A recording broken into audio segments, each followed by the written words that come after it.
My husband divorced me by text. I'm leaving you and moving to Miami with my 20-year-old babe. I've already emptied our joint account, haha. I calmly replied, good luck.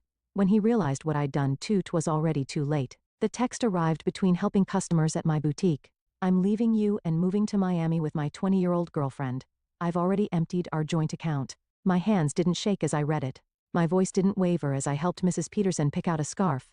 The only sign that my husband of years had just nuked our marriage via text was a slight tightening around my eyes. I waited until Mrs. Peterson left, her purchase wrapped in our signature silver paper, before typing my response. Good luck. My name is Claire, and at 38, I just received the most callous goodbye in history. But while Mark was probably gloating over his grand exit, imagining me in tears over his betrayal, I was calmly locking up my boutique for the day. The signs had been there for months. The late nights at work that never matched his pay deposits. The sudden password changes on his phone. The way he'd started going to the gym religiously, buying new clothes, trying to recapture his youth. 3 months ago, I'd found a receipt for dinner for two at an expensive restaurant on a night he'd claimed to be working late. That same evening, I'd opened a separate bank account at a different bank. A week later, when he mentioned wanting to combine our accounts to simplify things, I'd agreed cheerfully while moving my personal savings to the new account. The joint account he'd just emptied, it contained exactly enough to keep him from getting suspicious, about 2 months' worth of regular deposits. The rest was safely tucked away, along with detailed records of every suspicious transaction he'd made over the past year. My phone buzzed again. Don't bother begging. Melissa and I leave tomorrow. I'll send for my things later. Melissa. The new receptionist at his office. I'd met her at the company Christmas party, watched her laugh too loudly at Mark's jokes, noticed how she touched his arm when she thought no one was looking. She was young enough to be his daughter, naive enough to think she was special. I didn't respond to his text. Instead, I called my lawyer, the one I'd consulted 2 months ago when I'd found the hotel charges on our credit card statement. It's time, I said simply. He just made his move. The papers are ready, she replied. I'll file them first thing tomorrow. Do you want me to have him served in Miami? No rush, let him think he's won first. Another text from Mark. I know this must be hard for you. You're not getting any younger after all. At least you have your little shop to keep you busy. My little shop. The successful boutique I'd built from scratch. The one that generated more income than his middle management position. The one whose profits I'd carefully kept separate from our joint finances. I smiled thinking of the certified letters that would greet him in Miami. Let him enjoy his moment of triumph. I spent that evening in our house, my house since I'd inherited it from my grandmother, and kept it in my name despite Mark's repeated suggestions to add him to the deed. Another lucky instinct that had paid off. While organizing the paperwork my lawyer would need, I found our wedding album. Mark looked so different then, before his midlife crisis had turned him into a caricature of his former self. These days, he wore shirts too tight for his softening middle. Tried too hard to connect with the somethings at his office. Used slang that sounded ridiculous coming from a man of 45. My phone kept buzzing with text from him, each one more condescending than the last. I've been planning this for months. Melissa understands me in ways you never could. You'll be fine. Maybe you'll find someone more your own age. Already told my family. They agree we grew apart. It's nobody's fault, really. I screenshotted each message, adding them to my evidence folder. Let him dig his hole deeper. My lawyer would love his casual admission of premeditation, his gleeful announcement about emptying our account. The last text caught my attention. BTW, I used the joint card to book our flights and hotel. Consider it my parting gift, LOL. Perfect. I called the credit card company. Mrs. Harrison speaking. I need to report fraudulent charges and cancel a card immediately. Of course, ma'am. Can you identify the charges? 2 first-class tickets to Miami booked today. Hotel charges at the Royal Palm, and I'll need to remove my husband as an authorized user. Do you have documentation of the fraud? Text messages from my husband admitting he used our joint card to book travel with his girlfriend after emptying our bank account. I'll be happy to forward them. The representative's professional tone couldn't quite hide her satisfaction as she canceled the charges. Mark and Melissa would arrive at the airport tomorrow to find their tickets invalidated, their hotel reservation canceled. My phone buzzed again. Don't worry about the house. I'll let you stay there until you find something smaller. I actually laughed out loud at that one. Did he really think he had any claim to my grandmother's house? Had his ego grown so large that he'd forgotten whose name was on the deed? Another buzz. And I know the shop means a lot to you. We can work out a fair payment for your half. My half, of my business. That I'd built myself, funded myself, grown myself, while he complained about my long hours and called it my hobby. I poured a glass of wine, the good stuff I'd been saving for a special occasion. This qualified. Tomorrow, Mark would learn some hard truths about property law and separate assets. But tonight, I'd enjoy the quiet and plan my next chapter. Morning brought a flurry of increasingly angry texts from Mark. What the heck did you do to our credit card? The airline won't honor our tickets. The hotel canceled our reservation. Answer me. I silenced my phone and headed to my boutique. Friday was always our busiest day, and I had a new shipment of designer handbags to unpack. Life goes on, even when your husband runs off with a receptionist young enough to be his daughter. Around noon, his mother called. Claire dear, Mark told us everything, about how controlling you've been, how you drove him away. He says you're being vindictive now, causing problems with his travel plans. I put her on speaker while I arranged a window display. Did he mention emptying our joint account and charging tickets for him and his girlfriend on our credit card? Silence. Then, well, he said you left him no choice. That you'd been cold and distant. Barbara, I have his texts. Would you like me to read them to you? The one where he bragged about taking our money, or maybe the one where he mocked my age? Another pause. He did seem a bit cruel. I told him that text message was inappropriate. I appreciate the call, Barbara. I've always liked you, but I think it's best if we end this conversation now. My lawyer has advised minimal contact with Mark's family during the proceedings. Proceedings? Already? Goodbye, Barbara. By late afternoon, Mark's sister, Amanda, was spreading family gossip through mutual friends. Apparently, Mark and Melissa were stuck at a budget motel near the airport. Their Miami dreams temporarily derailed. He'd tried using his personal credit cards, but those had been maxed out for months. Another red flag I'd noticed. My lawyer called with an update. The emergency hearing is scheduled for Monday. Given his admission of emptying the joint account and the documented credit card fraud, we're in a strong position to freeze all remaining assets. Has he been served yet? Not yet. But he'll get the papers at his new motel address. Speaking of which, his girlfriend's social media is providing excellent evidence. She's been posting about their adventure all day, including some choice comments about you.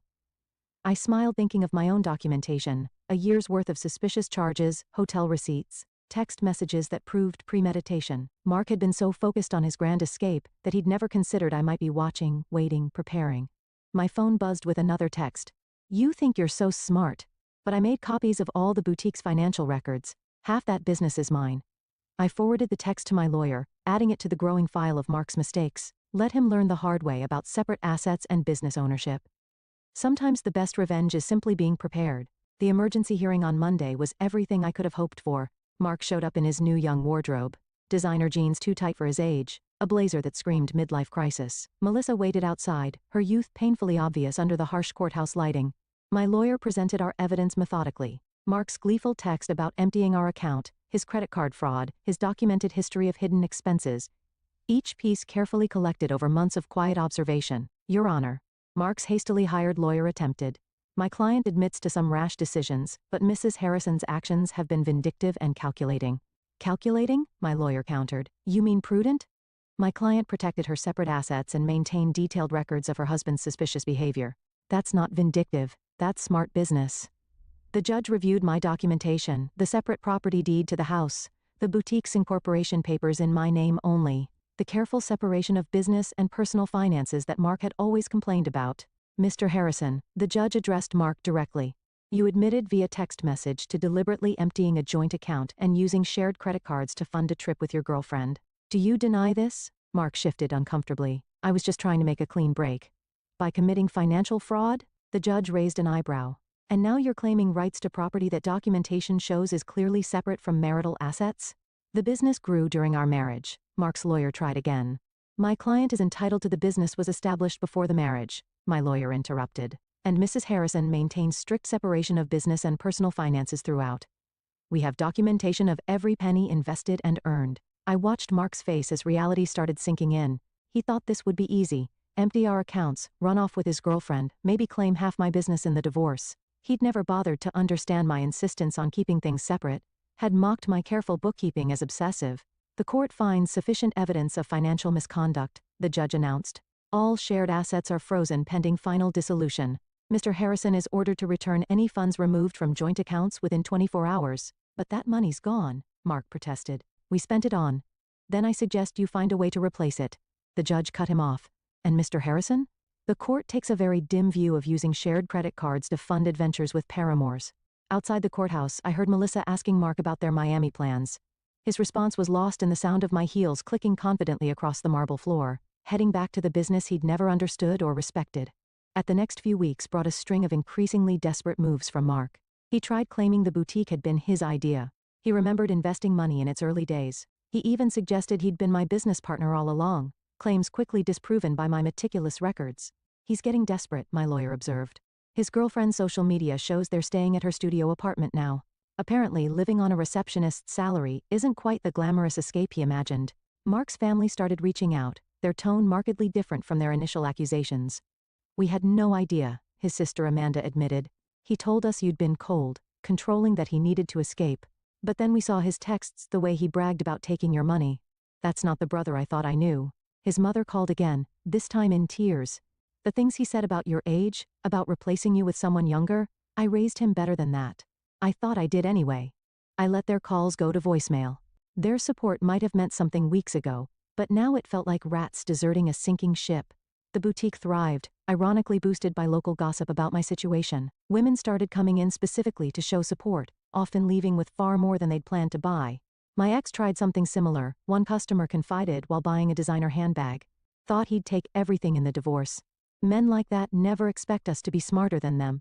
My phone still buzzed occasionally with texts from Mark, his tone swinging between anger and manipulation. You've ruined everything. I never meant to hurt you. You'll regret being so vindictive. Can't we work something out? That business would be nothing without my support. I forwarded each message to my lawyer without responding, let him dig his hole deeper.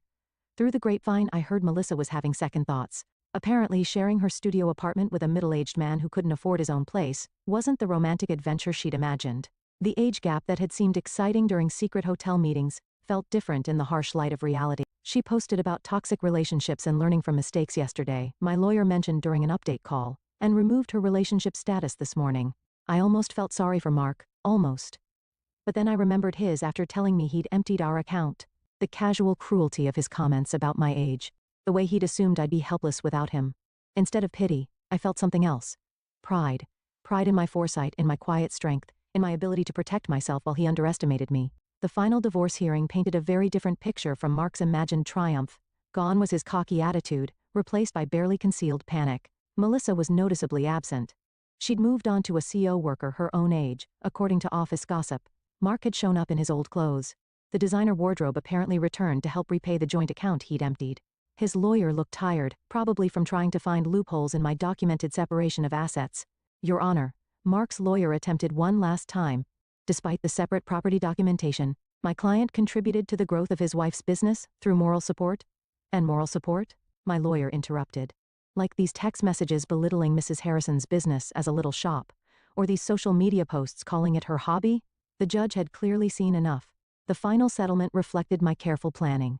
I kept my house, my business, and my separate assets. Mark got his personal possessions and his car, which was worth less than he owed on it. You've destroyed me, he hissed as we left the courthouse. I'll have to move back in with my parents. No, Mark. You destroyed yourself. I just made sure you couldn't destroy me too. His mother was waiting outside ready to drive him to her house, his new home at 45. The irony of his situation wasn't lost on anyone. The man who'd mocked my age was now living in his childhood bedroom, while I continued running my successful business. You planned this all along, he accused. You knew this would happen. No, I just paid attention. And unlike you, I understood the value of keeping good records. His mother stepped between us. That's enough, Mark. You've embarrassed yourself enough already. As they walked away, I heard her start in on him. Honestly, what were you thinking? A 20-year-old, emptying bank accounts, sending those horrible texts? I watched them disappear into the parking lot feeling nothing but relief. Mark had thought he was writing the ending to our story with that cruel text. Instead, he'd merely set my carefully laid plans in motion. My phone buzzed, not with texts from Mark this time, but with notifications of new orders from my boutique's website. Life was moving forward, just not in the direction he'd imagined. Part 3. Segment 1. 600 words. 6 months after the divorce was finalized, my boutique had expanded to a second location. The irony wasn't lost on me. While Mark struggled to rebuild his life, the little shop he'd dismissed was thriving. I'd hired 3 new employees and launched an online store that was gaining traction nationally. News of Mark's situation trickled back through mutual acquaintances. He'd tried dating apps, but found women his age weren't interested in a middle-aged man living with his parents. Younger women, having heard about his history through office gossip, steered clear. Melissa had apparently warned her friends about him, sharing screenshots of his desperate attempts to win her back after she'd left. His career suffered too. The company's HR department had launched an investigation into his relationship with a subordinate, resulting in a formal reprimand. The promotion he'd been expecting went to someone else. someone who didn't have a history of inappropriate relationships with reception staff. He tried to claim age discrimination, Amanda told me during an unexpected visit to the boutique. Said they were punishing him for dating someone younger. HR just added that complaint to his file. I was surprised to see his sister in my store, but her presence spoke volumes about how thoroughly Mark had alienated his own family.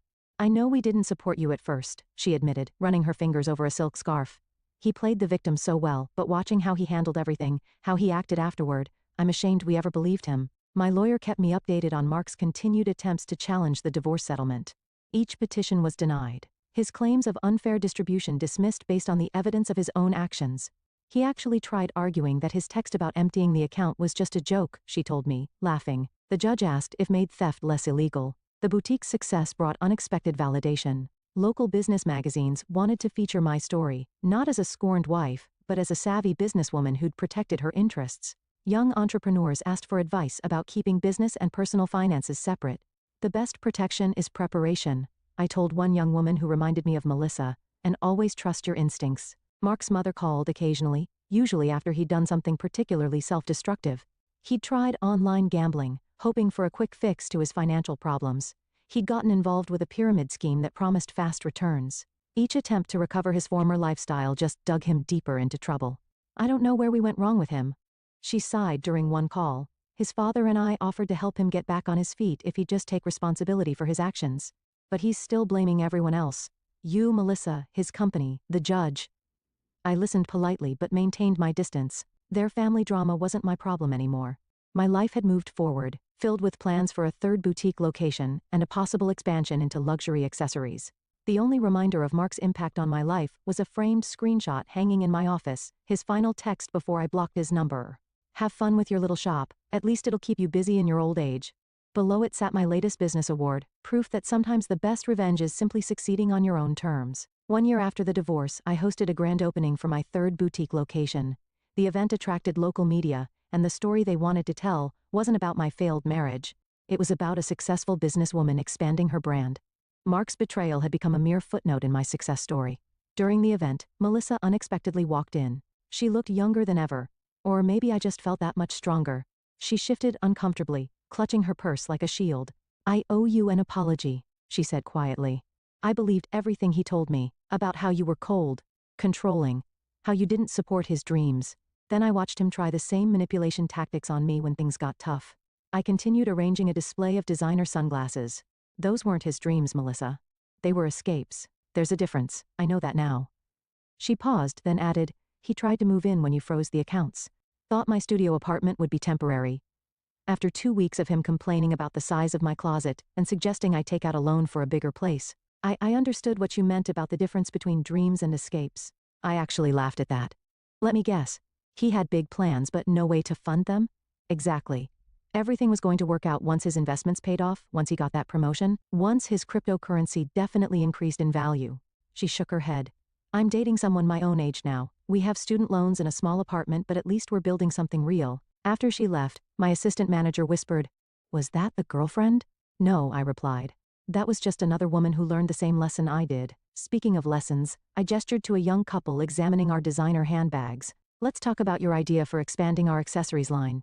The boutique had become more than just a business. It was a symbol of independence, of resilience, of the power of preparation. Young entrepreneurs often sought my advice, and I always emphasized the importance of protecting their assets. Mark's mother called one last time, not to discuss Mark, but to thank me. "You taught our family an important lesson," she said, "about enabling bad behavior, about making excuses for cruelty." Mark's still living at home, still blaming everyone else for his problems. But we're not defending him anymore. That's your legacy to our family, showing us the difference between supporting someone and enabling them. I thought about that legacy as I reviewed plans for a fourth location. Mark had intended to diminish me, to trade me in for a younger model and take half of everything I built. Instead, he'd inadvertently pushed me to become even stronger, more successful. My phone buzzed with a text from my lawyer. Mark filed another petition to revisit the settlement. Judge dismissed it immediately and ordered him to pay court costs. Thought you'd enjoy that. I smiled, thinking of him in his childhood bedroom, still trying to rewrite an ending that had been determined the moment he underestimated me. Sometimes, the best revenge isn't about getting even. It's about getting better. 2 years after Mark's cruel text message, I received an invitation to speak at a women's business conference. The topic wasn't divorce or betrayal. It was about building and protecting a successful business. My story had evolved from cautionary tale to inspiration. During the Q&A session, a woman asked about keeping business and personal finances separate. My husband says I'm being paranoid, that marriage means sharing everything. My ex-husband said the same thing, I replied, right up until he tried to claim half my business in our divorce. Trust your instincts. Protection isn't paranoia. The boutique chain had grown to 5 locations, each more successful than the last. The little shop Mark had mocked now employed 30 people and had been featured in several national magazines. Through mutual friends, I heard Mark had finally moved out of his parents' house into a small apartment above a garage. He'd had to take a lower-paying job after his former company downsized, eliminating his position during restructuring. His dating profile still listed him as young at heart, though his profile photo was clearly outdated. Melissa ironically had become a regular customer at my original boutique location. She'd earned her business degree and started her own social media consulting company. You inspired me, she told me once, showing how a woman can build something lasting instead of falling for empty promises. I kept Mark's cruel text message framed in my office, not as a reminder of pain, but as proof of how far I'd come. Below it hung a sign that read, "Success is the best revenge." At the 5-year anniversary celebration of my original boutique, I stood addressing my employees and loyal customers. The space had been transformed from a single little shop into the flagship store of a thriving business empire. Mark's mother attended, though I hadn't sent her an invitation. She waited until the crowd thinned to approach me. I saw Mark yesterday, she said, smoothing her designer dress, one she'd bought from my store.